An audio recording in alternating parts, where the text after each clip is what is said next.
The alarm went off at 5:30 a.m., just like it had every morning for the past 3 years. Lisa Martinez rolled out of bed before the sound could wake her mother, Dorothy, who slept in the converted dining room downstairs, or her 16-year-old daughter, Sophia, whose bedroom was across the hall, in the quiet darkness of her small house. Lisa began the delicate choreography that had become her daily routine, a dance of caregiving that required the precision of a surgeon and the endurance of a marathon runner.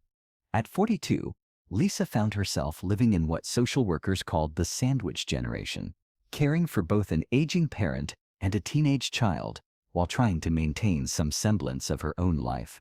But Lisa's situation was more complicated than the textbook definition. 3 years ago, her mother Dorothy had been diagnosed with early-onset Alzheimer's disease at age 68. Around the same time, Lisa's ex-husband had relocated for work, leaving her as the primary caregiver for Sophia, who was navigating the already tumultuous waters of adolescence while watching her beloved grandmother slowly disappear. The morning routine was carefully calibrated. First, Lisa would check on Dorothy, who sometimes woke up confused about where she was or what year it was. Then she'd start coffee and prepare 2 different breakfasts. Heart-healthy oatmeal for Dorothy, who often forgot to eat if food wasn't placed directly in front of her, and whatever Sophia would actually consume before school, which varied wildly, depending on her mood and social anxieties. Lisa worked from home as a freelance graphic designer, a career choice that had seemed practical when Sophia was younger, but now felt like a necessity she couldn't afford to change. Working from home meant she could monitor Dorothy during the day, ensuring she didn't wander off or forget to turn off the stove. It also meant she was available for Sophia's increasingly complex emotional needs as a teenager who was simultaneously grieving the grandmother she'd known while learning to love the woman she was becoming. The financial strain was constant.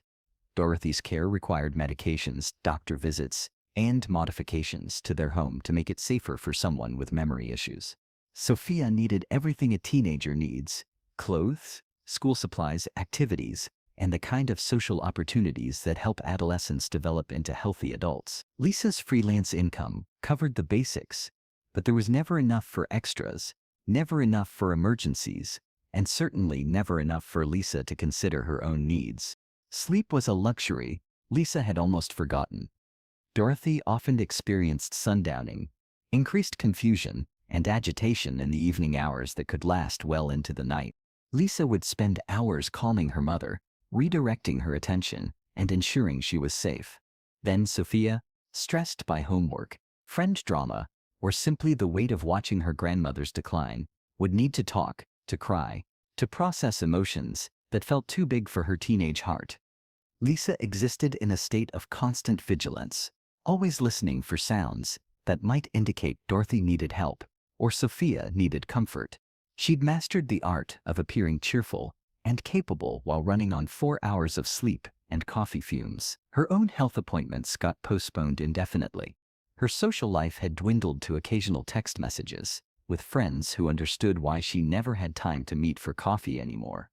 The Family Feud opportunity had come through Sophia's high school, which was looking for families to nominate for the show's special episode on Everyday Heroes. A teacher who had noticed Lisa's dedication during parent-teacher conferences, always present, despite her obvious exhaustion, always advocating fiercely for Sophia's needs, had submitted their family's story.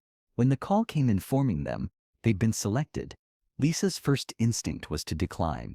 How could she leave Dorothy for a day?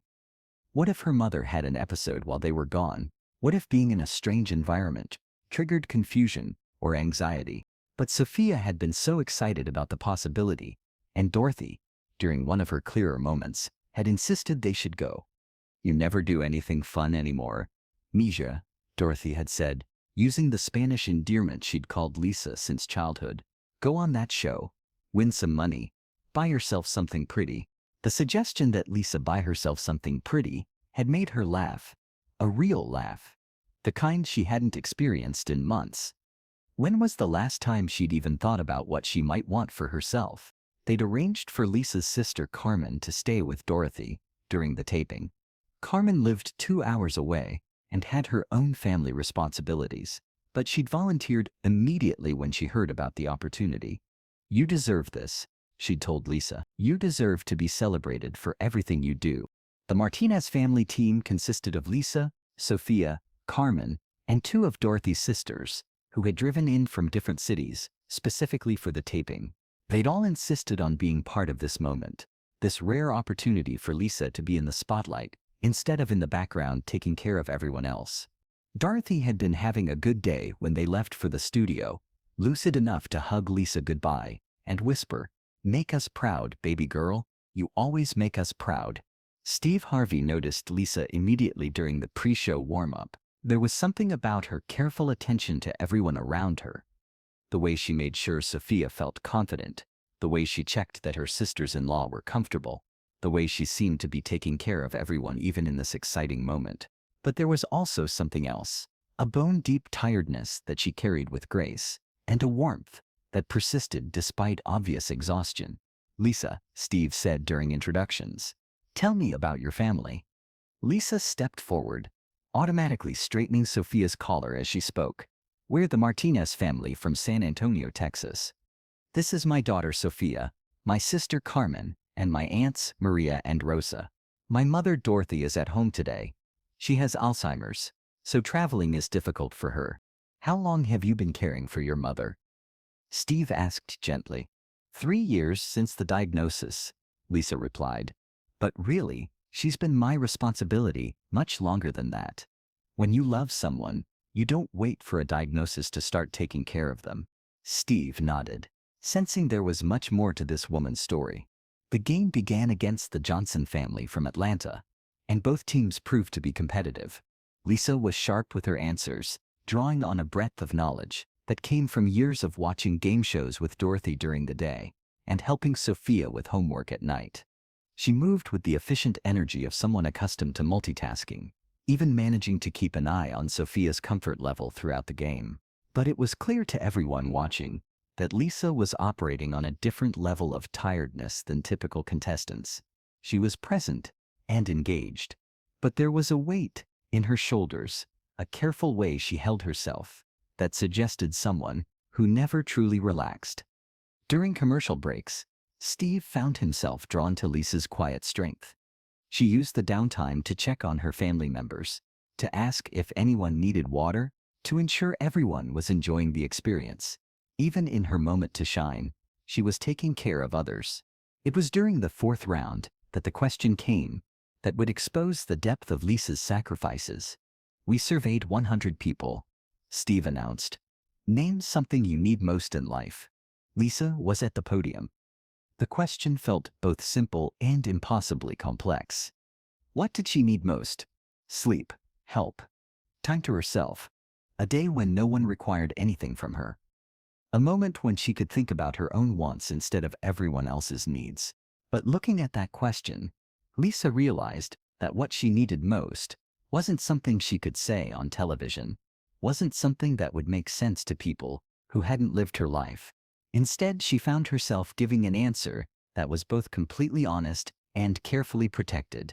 "A day off that never comes," she said with a tired smile. The audience chuckled, thinking it was a clever way of saying rest or vacation. But Steve heard something deeper in her tone, something that spoke of profound exhaustion masked by humor. "A day off that never comes," Steve repeated. "Tell me about that, Lisa." Lisa's smile faltered slightly. She hadn't intended to open this door, but something about Steve's gentle tone and the safety of her family's presence made her want to be honest. "When you're caring for someone with Alzheimer's and raising a teenager, there's no such thing as a day off," she said, her voice steady despite the emotion behind it. "Dorothy needs supervision 24 hours a day. She might forget where she is, or try to cook and leave the stove on, or wander outside and get lost. And Sophia needs me too.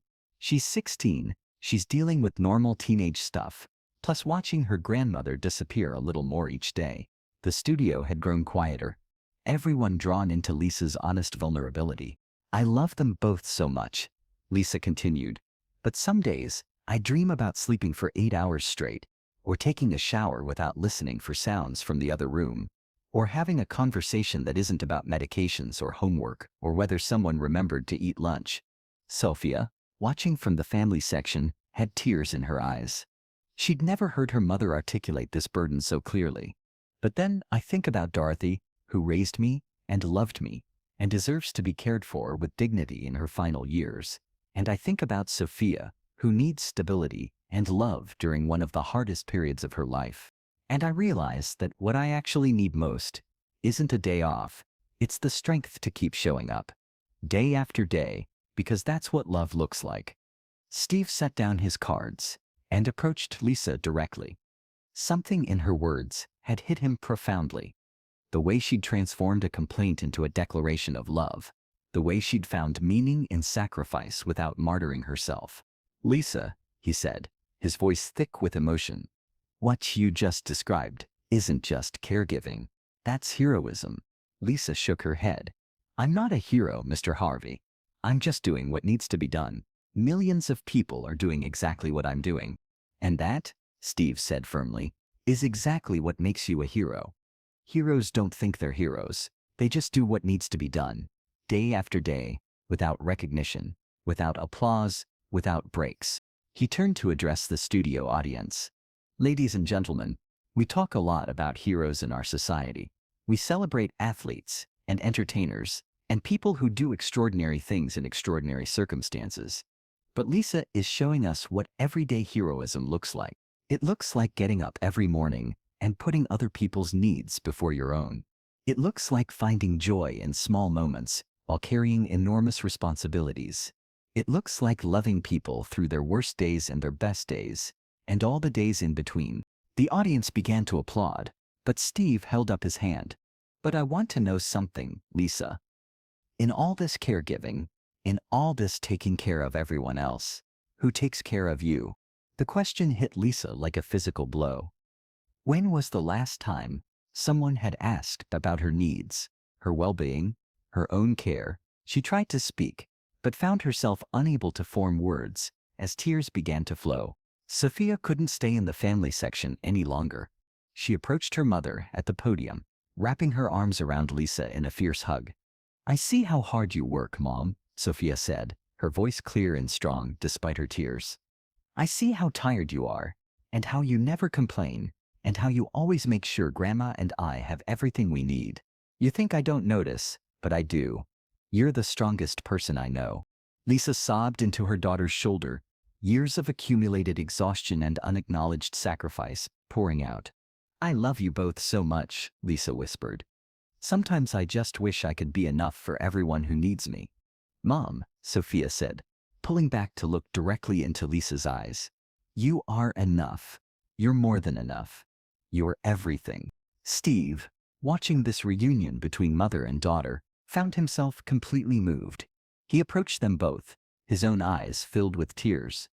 "Lisa," he said gently, "I need you to understand something. You are enough, more than enough, but you also deserve to be taken care of. You deserve to have someone ask about your day, your dreams, your needs." He reached into his jacket pocket and pulled out his business card. "I want you to have this," he said. "Not because I'm offering you a job, but because I want you to call me if you ever need someone to remind you how extraordinary you are. What you're doing matters. Who you are matters. And you deserve recognition and support." Then Steve did something unprecedented. He signaled to his production team and spoke directly to the camera. "I want to talk to everyone watching at home who's in Lisa's situation, caring for aging parents, raising children, trying to hold families together while neglecting their own needs. You are seen. You are valued. What you're doing is sacred work, and you deserve support." He turned back to Lisa and Sophia. "And Lisa, I'm going to make sure you get some of that support. My foundation is going to arrange for respite care for Dorothy. Professional caregivers who can give you regular breaks so you can rest, so you can have time with Sophia, so you can remember that you're not just a caregiver, you're a woman with your own dreams and needs." Lisa stared at Steve in disbelief. "You would do that?" "Sweetheart," Steve said, "heroes deserve help too. And you've been a hero for long enough, without backup." He removed his suit jacket and draped it over Lisa's shoulders. "This jacket has been with me through thousands of shows," he said, "but today it belongs to someone who's been showing up for others, without recognition, without breaks, without complaint. You wear this, and remember that your sacrifices matter, that your love is changing lives, and that you deserve to be celebrated.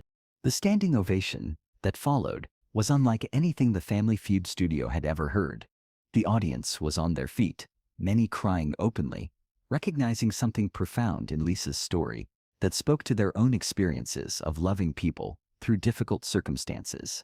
But the moment that would become legendary happened when Carmen and the aunts joined Lisa and Sophia on stage, creating a circle of women who had all in different ways dedicated their lives to caring for others. "This is what family looks like," Steve said to the camera. "This is what love in action looks like. And this is what everyday heroism looks like. One sacrifice, one day, one act of love at a time." The episode aired 6 weeks later and immediately resonated with viewers in a way that surprised everyone involved. The hashtag Everyday Heroes began trending, with people sharing their own stories of caring for family members, of sandwich generation struggles, of finding strength in love even when love was exhausting. Lisa received thousands of messages from other caregivers, thanking her for giving voice to their experiences. Support groups for sandwich generation families began using her story as an example of finding meaning and sacrifice without losing sight of one's own worth. But the most meaningful changes were personal. Steve Harvey's foundation did indeed arrange for respite care for Dorothy, giving Lisa regular breaks that allowed her to attend Sophia's school events, to have coffee with friends, and occasionally to simply sleep for 8 uninterrupted hours.